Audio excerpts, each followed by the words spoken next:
Welcome to Lessons in Leadership. Steve Adubato with my colleague, Mary Gamba. Mary, let's talk about culture and leadership with our friend, Stuart Mayer, who is Regional Managing Partner, Prager Metis CPAs. Stu, good to see you. Good to see you, Steve. Yeah, now, Mary and I think we have helped to create a culture, in quotes, I'll limit my air quotes, on our team.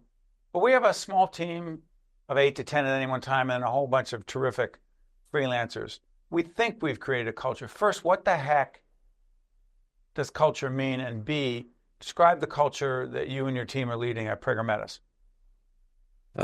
So culture to us, means essentially, I think the way that the team comes together. And what we've built at Prager, I think, even though being a much larger organization than you stated, there's this family feel there, and there's which everyone works together as part of the team, and I really feel that's created a terrific culture, a great place to work. I think people like coming to work every day, starting the day off on a good note. And I think it also means that when someone's having an off day, someone is there to pick up that slack and be there to support them. Mary, jump in because I want to talk a little bit about creating and promoting culture in a remote environment. Go ahead, Mary. Sure. When we talk about creating a culture, I would love to take a dive into coaching, mentoring, your approach to how are you coaching the up and coming leaders at Prager Metis when it comes to just getting them to buy into the philosophy, getting them to buy into that culture. Talk a little bit about your approach to coaching and mentoring others. Sure. So you need to work closely with everyone. I think the key is communication, really striving for getting back to people whenever possible the same day. It's not always possible, but whenever you can, trying to.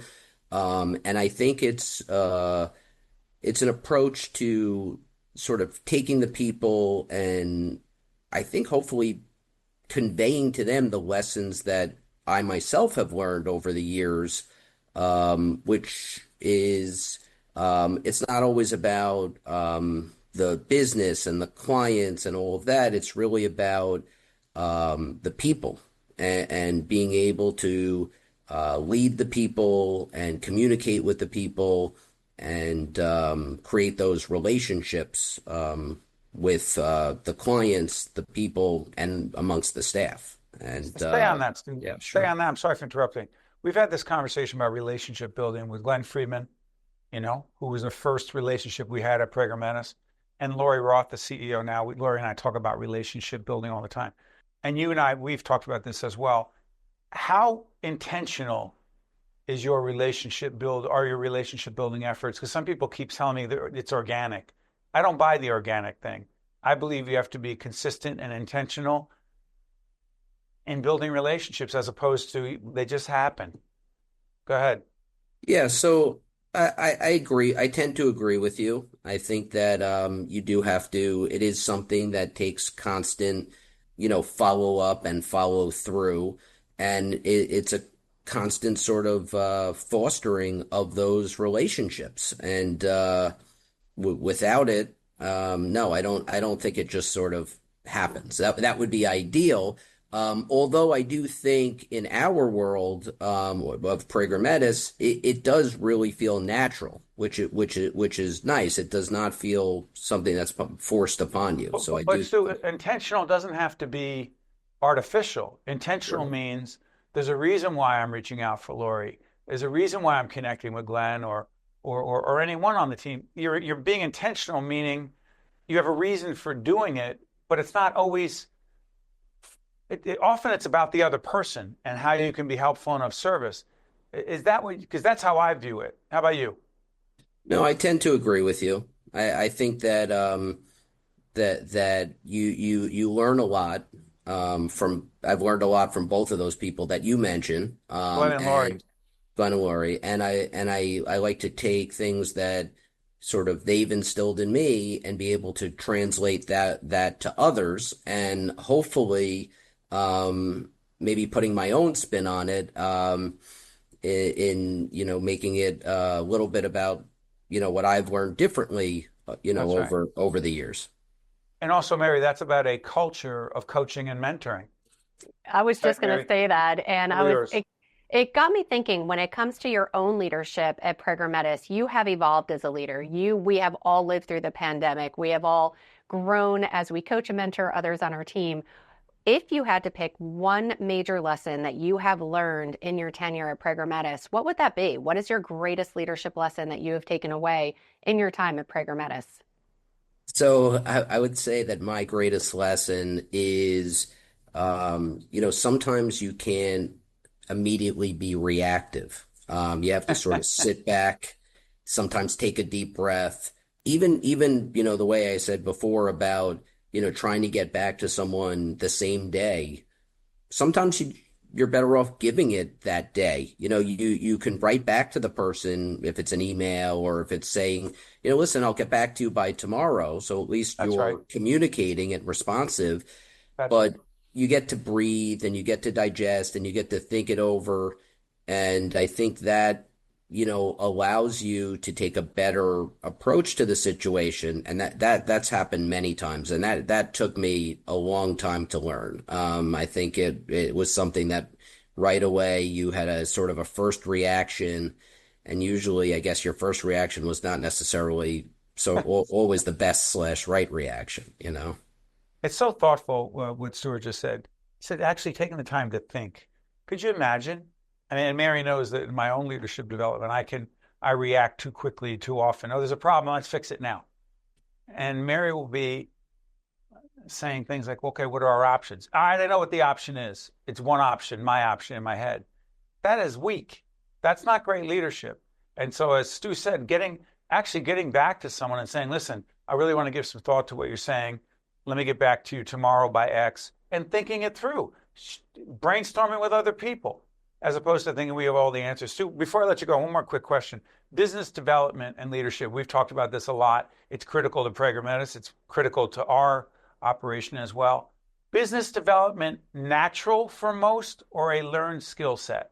So I think there are some that it comes natural to, but I think those who are successful have really found a way to kind of find, sort of what's unique to them, whether it be sort of their niche or their skill set, and they're able to take that and package it in a better way to be able to go out there and be successful with business development.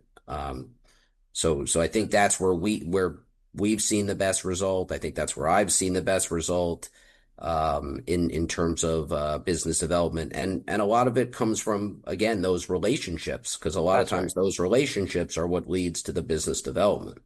Mary and I talk about that all the time. You cannot separate, in our view, relationship building and business development. They're not separate. They're tied together, as Stuart said. Stuart Mayer is Regional Managing Partner, Prager Metis CPAs, our longtime partners. We're honored to do leadership, communication, coaching with a great team at Prager Metis. Thank you, Stu. Thank you, Stephen, Mary. You got it. Mary and I will be right back right after this. This edition of Lessons in Leadership is made possible by the Buccino Leadership Institute at Seton Hall University, Prager Metis, Valley Bank, the International Union of Operating Engineers, Local 825, the North Ward Center, Jingoli Construction, the New Jersey Sharing Network, Delta Dental of New Jersey, the Helix, Fedway Associates, Inc., the Port Authority of New York and New Jersey, Choose New Jersey, and Seton Hall University, showing the world what great minds can do since 1856. This is Mary Gamba. If you want more leadership tips and tools, log on to stand-deliver.com. That's stand-deliver.com. Promotional support for this edition of Lessons in Leadership with me, Steve Adubato, and my colleague Mary Gamba has been provided by NJ.com, NJBIA and New Jersey Business Magazine, CIANJ and Commerce Magazine, and the Meadowlands Chamber and Meadowlands Media. Introducing the Helix NJ, the Health and Life Science Exchange, a new innovation district located at the heart of the Northeast Corridor, providing industries, universities, and entrepreneurs the critical ecosystem needed to turn great ideas into breakthrough realities. The Helix NJ, where ideas come to life.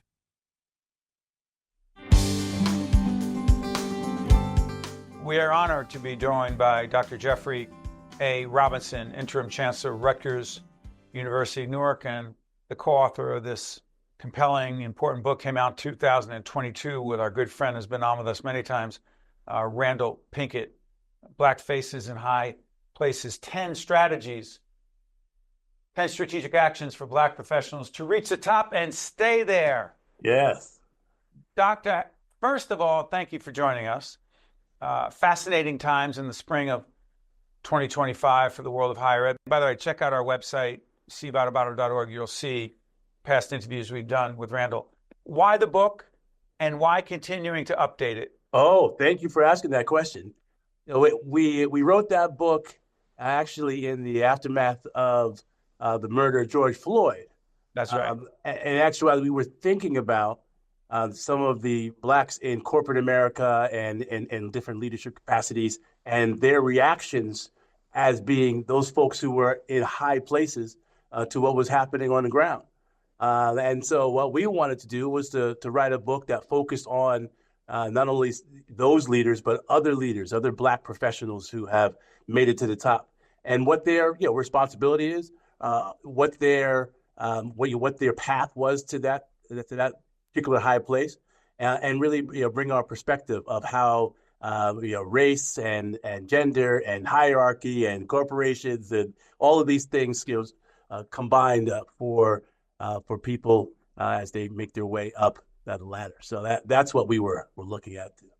Let me ask you this, and let me also share that Rutgers Newark is one of our higher ed partners. But Chancellor, let me ask you this. It struck me that a good friend of mine in the media, Joy Reid, wrote the foreword to the book. And Joy, who is a terrific journalist, wrote about what it's like when she was sitting in that chair. And this was 2022. The honor, how distinguished, how important, and not distinguished, the responsibility she felt. And I think to myself, she's gone. Don Lemon, another great friend, I did Don's show and Joy's many, many times.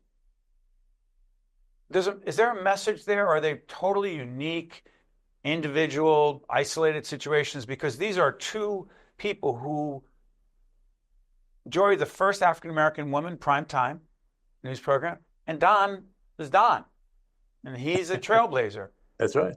Any messaging there? Well, the message is it's hard to get to the top, and then it's hard to stay there. Because when you think about those two examples, very prominent places that they got to every day, they're on TV, bringing news and information, and there are a lot of critics. There are a lot of folks who wonder about how they got there. There's a bunch of folks who are questioning who they are and what they represent, and it's not easy. So there is a message in that it's one thing to get there, but to have the staying power and frankly to have the ability in some cases to walk away and still have influence is also another theme in the book. Because certainly positions come and go, but what is it that you're trying to achieve? Knowing that really is a chief motivator of people who make it to the top. Let me ask you this. There are 10 strategies. By the way, check out the book, read it. They'll put up a full screen of it. But there's another book that I talk about a lot in my leadership work, is this book by Dr. Angela Duckworth called Grit, and I know you know it well. And check out Dr. Duckworth's TED Talk. But I'm going to ask you about this. How much, quote, grit, doctor, does it take, in your view, to be a Black face, to be a Black leader in these times in 2025? How much grit does it take, please? Oh, yeah. I mean, I have my own personal experiences with this too. So it is grit's essential. I think that when we talk about grit, you can't talk about grit without talking about this perseverance that everyone needs to have. And these times are particularly fraught because there are so many different things that are influencing what happens in leadership. You've got the internal forces or whatever organization you're leading, but so many external forces. And to make hard decisions, to push against the winds that are pushing against you or your organization, that perseverance, that grit is so essential. You can't do this kind of work without having it. So I completely agree with you. You got to have it.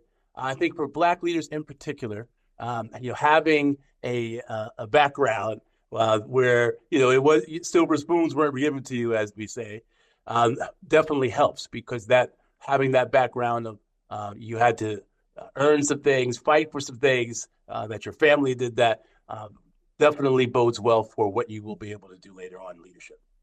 Well said. How about this? You talk a lot about inclusive innovation. What does that mean? Yeah.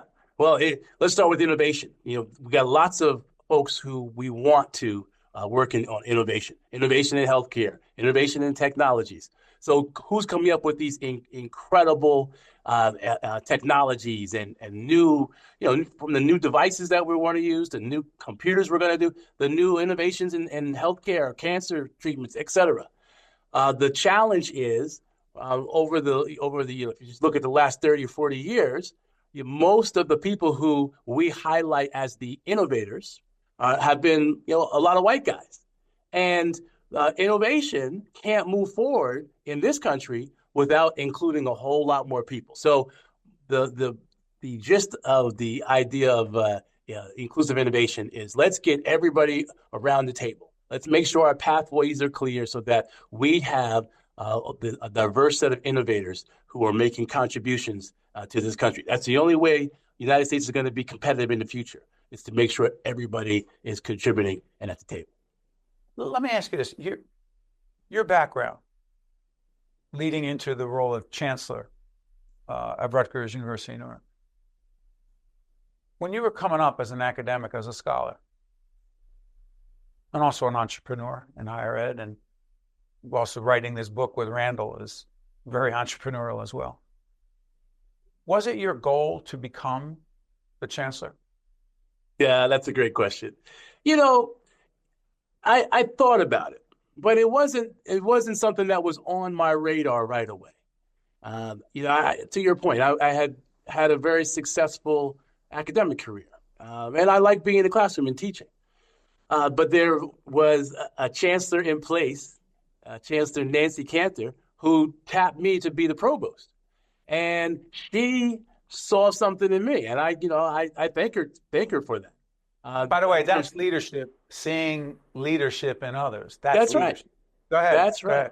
And so being for 2 years, being able to stand by her side and to see how she was able to navigate here in Newark and in New Jersey and be a leader, really helped to open my eyes to what an academic leader, a chancellor or a president can do, what they can be to others. And now I see it, right? I had a chance, all kinds of other drama and circumstances we won't go into right now. I had a chance now to be the interim chancellor, and I've seen it. I can see how you can transform communities. I can see how you can be a path for folks to be able to move within the socioeconomic structure of the United States by being a place of access and opportunity.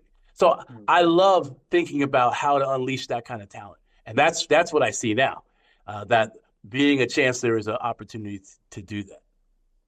Important stuff from the chancellor, the interim chancellor at Rutgers University-Newark, Dr. Jeffrey Robinson, also the co-author of this book with the terrific Randall D. Pinkett. Jeffrey Robinson and Randall have written the book, Black Faces in High Places, 10 Strategic Actions for Black Professionals to Reach the Top and Stay There. Check this book out. Hey, I cannot thank you enough, Doctor, for joining us and being one of our higher ed partners. Thank you so much. Hey, thanks for having me today. You got it. Stay with us. We'll be right back.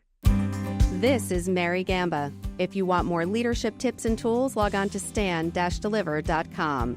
That's stand-deliver.com. Promotional support for this edition of Lessons in Leadership with me, Steve Adubato, and my colleague, Mary Gamba, has been provided by NJ.com, NJBIA, and New Jersey Business Magazine. CIANJ and Commerce Magazine, and the Meadowlands Chamber and Meadowlands Media. Welcome back to Lessons in Leadership. Steve Adubato with Mary Gamba. Hey, Mary, I often do not tell you what I want to talk about. Very often you do not. But there's a book I'm reading, and here it is. The book is called Fight: Inside the Wildest Battle for the White House by Jonathan Allen, who we're bringing in for an interview on either Think Tank or One-on-One, I'm not sure, our sister series. So you may ask, what does this have to do with Lessons in Leadership? Here it is. I often say on Lessons in Leadership, we don't do public policy, we don't do politics, couldn't care less who you voted for in the last election, or even if you vote, even though you should vote. This book is about the fight, or the lack of fight, when there was an obvious need to have a, Mary, do I call it artful confrontation in my book, Lessons in Leadership 2.0, the tough stuff? I call it artful confrontation. You right? do, yes. You call it artful. So let me be really clear. The kind of confrontation I'm talking about for a leader, a great leader, is to have the hard conversations, to bring up subjects and confront a reality that's not acceptable. And you deal with it. Nothing fun about it. General Colin Powell told me in an interview many years ago, great leaders sometimes, Mary. You always have to make me say it. Sometimes they piss people off. Yep. So this book, Fight, is about that fact that no one wanted to piss off then President Biden. That the closest people around him saw in 2021, 2022, 23, all the way to 24. They saw that, and they acknowledged it in the book. They saw him declining. They saw that his age and how not everyone who is that age, it doesn't always manifest itself that way. Check out Dr. Fauci, who's older than President Biden, and I would argue, whether you agree or just very sharp, very focused. Very sharp. Here's the point. Many people question whether President Biden was cognitively sharp enough to do what had to be done in the campaign and then serve 4 more years in the 86 at the end of his second term. So many people were talking about it behind his back, Mary, but no one wanted to confront him. And what happened, as I often say in my leadership coaching, and I'll get off my soapbox here, either you confront it or it confronts you. And it confronted all those who were around the president who wanted to make sure Donald Trump was not elected president. It confronted them because it was so late in the game. After the debate, the president was very weak by any standard, President Biden in that debate. And then it was like, we got to go now. You got to go now. I say, Mary, why didn't they confront that reality much sooner? Forget about politics. That's what you do for a CEO, for a head of a nonprofit, for an anchor who's sitting in a chair too long. Could be anyone. Why is it so hard, Mary?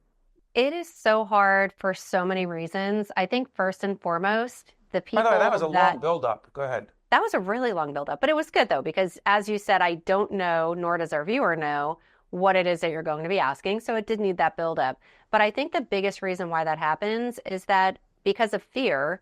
In other words, if I work for you and I see something that is either concerning to me or I want to confront it in a respectful way. And it's hurtful to the organization. That is exactly. That is, and when you're talking about Biden, the organization is the entire country, the United States. Not just the Democratic Party, the country. The entire country and our perception of our country around the world. And I think that's, again, not to make it political, but that is something as well that they should have been thinking is, if this is the leader of the United States of America, what is the perception? How are other people viewing us? And if he is perceived as weak, we as a nation are perceived weak. But the same thing is true in business, right? If you're doing something that I think is going to hurt our organization, the first reaction that I'm going to have is, will there be retribution? What does retribution mean? Because we're going to talk about President Trump in a second and retribution. Sure. What do you mean by retribution? If I came to you and I said, Steve, I'm really not happy about the way that you handled XYZ situation, I really thought you should know, retribution could mean come raise time, come evaluation time, come bonus time. Or it could just be that you and I would lose some of our rapport. Everybody wants to be liked. Everybody wants to have friends. So it could be in so many different ways, but true leaders get past that and they address and have those hard conversations when they are necessary in a respectful way. And the bottom line is, as I said, if you as a leader, and I don't say this is easy, by the way, I'm not, particularly if the leader in the highest level position, regardless of the organization, creates a culture where having those hard conversations and being confronted with a contrary point of view is not seen as positive, but rather be loyal to me. Be loyal to me by telling me I'm right, even if you're in your heart and in your head, you don't think I'm right. Even if those around President Biden thought it was wrong, they didn't want to have that conversation. They knew it in their heart, they knew it in their head, but couldn't do it. And frankly, to make it clear how non-political this is, don't tell me they were not smart economic advisors. We're doing this in mid-April 2025. It'll be seen later. I don't know what the deal is with tariffs. I don't know what's going to happen. But no one's going to tell me that there weren't people around President Trump who said, sure, we should do tariffs, but how quickly should we ratchet them up? And should we be changing every other day what the plan is? And they get an exemption, they get an exemption, as opposed to thinking it through. I'm not buying, Mary, that there were those hard conversations, because I'm not convinced that President Trump, again, couldn't care less who you voted for, is open enough to that feedback. And that's something that President Biden and President Trump have in common. Maybe a lot of people do, Mary. Tell me I'm right, even if you're convinced I'm wrong and you don't think it's good for you, our team, and the country. Go ahead. It's not a healthy way to conduct business, friendships, partnerships, relationships. There needs to be that balance, again, in a respectful way. And if it's taken in a respectful way on your behalf as I'm giving that feedback, if it's received on the other side, you can't control how someone is going to receive it, but at least you've done your job in that organization or for your country of at least making the attempt to put that mirror up in front of your leader. 30 seconds. The difference between loyalty to a leader and blind loyalty is? Loyalty is that trust is there, the openness, the candidness, but blind loyalty is I'm going to tell my boss whatever I believe he or she or they want to hear, regardless of the consequences. That is the difference. It doesn't take a genius to come to the conclusion that blind loyalty is blind and dangerous. That's not a great leadership trait. On that note, for Mary Gamba and myself, by the way, check out this book. And the co-author is Amy Parnas. And we're going to get Jonathan Allen, who's the other author here. And our producers are on the public television end at the Caucus Educational Corporation are getting one of these authors. I think it's Jonathan. A great book. And again, to us, Lessons in Leadership, less political and more about leadership. I'm Steve Adubato. That's Mary Gamba. This is Lessons in Leadership. We'll see not just one lesson, but multiple. See you next time. This edition of Lessons in Leadership is made possible by the Buccino Leadership Institute at Seton Hall University, Prager Metis, Valley Bank, the International Union of Operating Engineers, Local 825, the North Ward Center, Jingoli Construction, the New Jersey Sharing Network, Delta Dental of New Jersey, the Helix, Fedway Associates Inc., the Port Authority of New York and New Jersey, Choose New Jersey, and Seton Hall University, showing the world what great minds can do since 1856. This is Mary Gamba. If you want more leadership tips and tools, log on to stand-deliver.com. That's stand-deliver.com. Promotional support for this edition of Lessons in Leadership with me, Steve Adubato, and my colleague Mary Gamba has been provided by NJ.com, NJBIA and New Jersey Business Magazine, CIANJ and Commerce Magazine, and the Meadowlands Chamber and Meadowlands Media.